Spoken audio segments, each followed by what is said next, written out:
Hey guys, it's Brian again from LakeHickoryScuba and Marina. I'm going to show you a couple different video clips here of an issue that we came across during our recent Christmas vacation down to the Florida Keys. Before I do that though, I want to give a shout out to Amy Slate's Amoray Dive Center. If you're looking for a great place in the Keys to stay in, to go diving with, check them out. They're one of the first dive shops you're going to come in contact with as you're going through Key Largo. They're one of the mainstays in Florida for diving. They've been there for years and they run charters all the time. It's a great facility, great lodging. They got a heated pool that you can swim up until say 9 o'clock at night. It's a great place to practice skills and stuff. They're on the inland side of the ocean, so it's a good little place you can snorkel. They got a small little beach area, so it's a great place. So I'm gonna give a shout out to Amy Slate's Amoray Dive Center. Definitely check them out. I'll put a link in the description below to their website and their Facebook and all that. But to get on with these two clips, what you're gonna see is a minor malfunction of dive gear that is very common when you use a dive charter system. And let's go a little bit more in depth. What I'm talking about is the O-ring where your regulator seals to the tank valve itself, that little tiny O-ring that we're all taught during our pre-dive safety check to make sure it's first of all in place, and second of all to make sure that it's not frayed or anything's tore on it or anything like that. And during our pre-dive safety checks, we're taught to check, listen to see if we have any type of leakage of air coming from the first stage or the tank valve itself. But however, when these tanks get used day in and day out, and with charter services they do, you got to understand, charter services are running 3 and 4 trips a day using the same tanks over and over and over. And I would say even more so than what we as a dive shop would use our tanks, and we use our tanks 7 days a week just like they do. We're just not using them constant like they are. So with that being said, those O-rings go through so much wear and tear they can wear out at any given time. And that's what you're going to see in this clip. I had a malfunction. I was roughly 30-some foot deep, and I could hear air flowing behind me, and I knew that it was a little bit more than what it should be. And let me talk about that for a second. When I say should be, if anybody knows anything about Sherwood equipment, Sherwood in the 1970s, 80s, 90s made what they called the dry air bleed system on their Oasis and their Brute style rigs.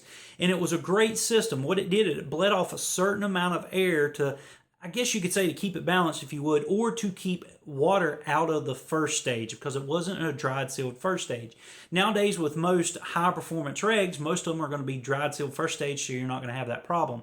But even with the Sherwoods, you would have a little bit of leakage of air. Now knowing the difference between their dry air bleed system and a full-fledged leak, it's very easy to tell the difference, and you'll hear that in the videos that I'm going to show you.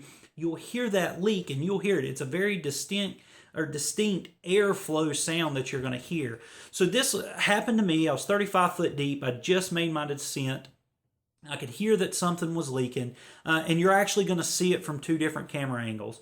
So I resorted back to what I learned 20-some years ago in my basic open water class. I removed my gear underwater, noticed what the problem was, attempted to fix it, put my gear back on.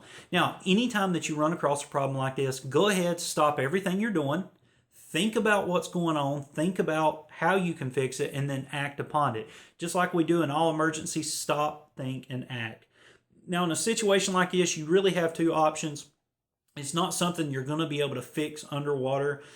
You can either continue your dive if it's not that major, or you can abort the dive, make a slow, safe ascent to the surface, get back on the boat or on shore, fix it, and then jump back in the water and do your dive. So I want you to take just a quick look at these 2 clips. You will hear it, and I want you to listen because this is what you're going to hear if this ever occurs to you. And I want you to see how I perform the skill from my point of view, or from the camera's point of view that I'm wearing, and show you just how quick and easy it is to perform the skill of removing your gear, assess the situation, put your gear back on, and then make a slow, safe ascent. So take a quick look, and then I'll give you my final thoughts.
So guys, as you can see in the clip, I had a very minor leak. My O-ring had wore out. Now, when I first jumped in, this was the first dive of that day. I was 35 foot deep.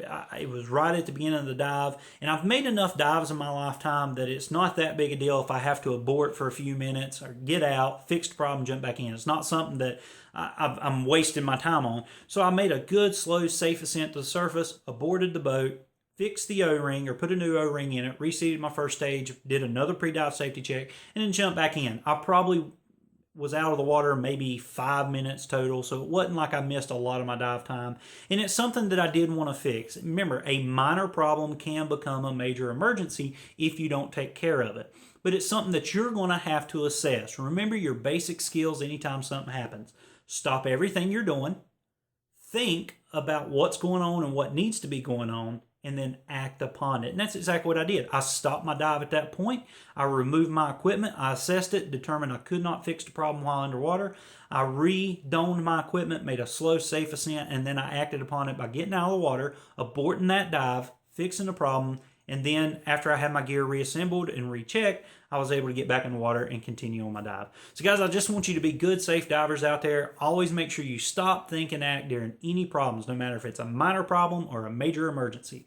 So guys, I really appreciate you watching this video. As always, make sure you follow us on Twitter, you like us on Facebook, pin us on Pinterest, subscribe to us on YouTube, and as always, guys, we appreciate your business.